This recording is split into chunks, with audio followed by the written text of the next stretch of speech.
Hello and welcome to this tutorial on using Fluid Mask. Fluid Mask is a fantastic multi-award winning plugin that enables the user to effortlessly remove unwanted backgrounds from full colour images. Fluid Mask is now part of FastARTIS 2 and includes an underbasing dialog to enable the user to prepare images for printing onto coloured t-shirts. To give you an example, I'm going to demonstrate how to remove this multicolored background from this image so that only the chameleon is left behind. The image can then be printed onto a black t-shirt. So with the image selected, I can launch the Fluid Mask function from the bitmap menu. The main Fluid Mask interface now appears and the original image from FastARTIST is placed inside. Essentially there are two basic elements we need to look at here, the areas you want to keep and the areas you want to delete.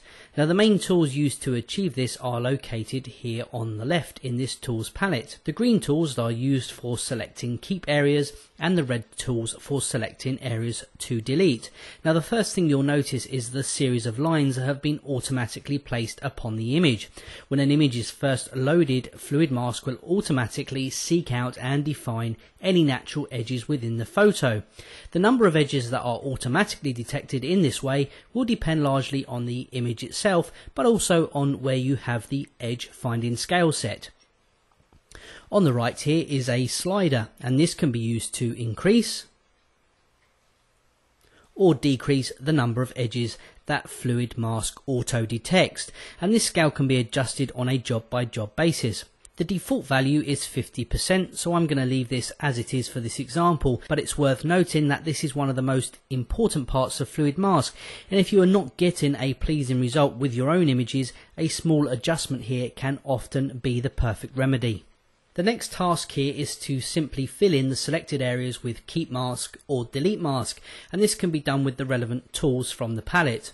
I'm going to start with the Delete Mask, and to do this I'm going to be using a tool called the Delete Local Brush. When any brush is selected, you'll notice some brush properties appear at the top of the screen. Here it's simple to adjust the size of the brush with this sliding scale, but it's also possible to do this using the square brackets keys on your keyboard. So as I press the right brackets key, the brush size increases, and with the other key my brush size decreases. This is a really handy shortcut to remember. Okay, so you can see here I have my local delete brush and I'm ready to start selecting the areas that I want to get rid of. So with my brush I'm going to draw a rough line around the outside of the chameleon, making sure I don't touch any part that I want to keep. When I finish drawing, the areas I selected are automatically flooded with Delete Mask up to those boundaries that Fluid Mask automatically detected. I can go back to any area that has not been flooded and use the brush to fill in the blanks. Now once I've been around the outside of the image, I can move in and concentrate on these areas inside the image. So I'm going to use the zoom tools here and move in a bit closer, and I'm also going to decrease my brush size using the square brackets keys. Okay, I can now work on these areas in the same way until I've filled all the areas I want to delete with red mask. Now once again, as I click into these areas, you'll see the mask just naturally floods out to those areas that we've previously defined. Okay, all looks pretty good, but notice with this last section that the delete mask has flooded over part of the image I need to keep, and this is because this particular edge of the chameleon was not defined by Fluid Mask in that original process when it searched out the edges of my image. To remedy this, I could increase the edge finding percentage here on the right. However, for this example, I'm going to manually mark out this area to keep using the standard keep brush. All I need to do here is draw a line along the edge, and this will then be covered with green mask, indicated that this part of the image will be kept when we perform the cutout. Now, like the other brushes we have used, the size and flow of the brush can be easily adjusted with the same property sliders and keyboard shortcuts. Okay, so let's zoom out now and take a look at what we have. The image now has Delete Mask placed in all the areas we want to eliminate, so the next task is to highlight and protect the areas we need to keep. This is a very straightforward task, and it's achieved by going to the image menu and selecting Autofill with Keep. All the areas that remain will be highlighted and flooded with the green Keep mask, and we can now perform the cutout. The finishing step here is to click on this icon on the left to create the cutout, and as you can see, the background has all now been removed. If we zoom in here, you can see just what a great job it's actually done. Now to exit to FastARTIST, I simply need to go to the File menu and select Save and Apply.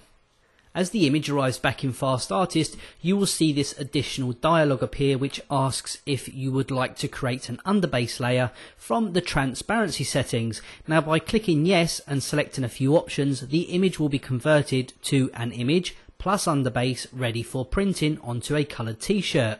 So next I'm going to run through these settings and how they may affect your prints. So in the underbase strength we have the options of none, medium, weak and strong. None does not create an underbase at all, and this is only recommended if you wanted to create a white highlight on the image. Weak or minimum will convert the transparency information to an underbase. However, as a white underbase is not required under areas that are black in colour, this setting also processes that underbase to remove those unnecessary areas. This setting is equivalent to the normal underbase setting in the FastARTIST underbase wizard, and this uses the least amount of ink. Next we have medium, and this allows the same process as previous. However, it will apply more underbase, and this is equivalent to the heavy setting in the FastARTIST underbase wizard. This option will maintain dark colours in dark shadowed areas better. Last is strong, and this will create an underbase from the transparency without modification. As a general guidance, medium is the recommended setting to use here. Now underneath this is gamma adjustment. Gamma is a term similar to levels adjustments found in programs like Photoshop. Its adjustment will lighten or darken the midtones the most, but also have a proportional effect on the highlights and shadows. This is a useful feature for creating a subtle blend between image and shirt colour. This illustration demonstrates the gamma effect on a white underbase gradient with values of 10, 128 and 245. So the higher values will use more white under partially transparent areas. Too much will cause a halo effect. Smaller values will use less white and act as a choke on the underbase. If you use too little, then all that will show through is the shirt colour. The default setting here is 128. Next down from this we have choke the underbase, and this has 5 settings. This feature is used to choke, trap or shrink the underbase so that when printed the white ink area is smaller than the printed colour on top. Now this stops any unnecessary white showing through due to registration or bleed problems. There are 5 settings here, and they apply varying degrees of choke depending on the resolution of your image.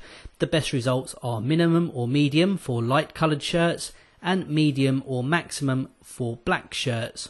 You should only need to use this feature if having registration issues between the white and colour paths of your prints. As well as creating a white underbase, you may also want to add white highlights to be printed at the same time as your colour paths. There are 4 settings here, none and then 3 degrees of strength.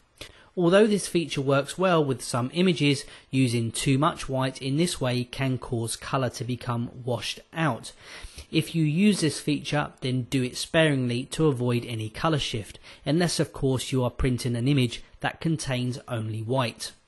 Okay, so that's all the settings complete. When I click OK, FastARTIST will create a grouped object that contains my image plus underbase, and this is now 100% ready for printing. Have a go at using this great feature yourself, and check out the second tutorial with more tips on fluid mask and blending your images into your shirt colour.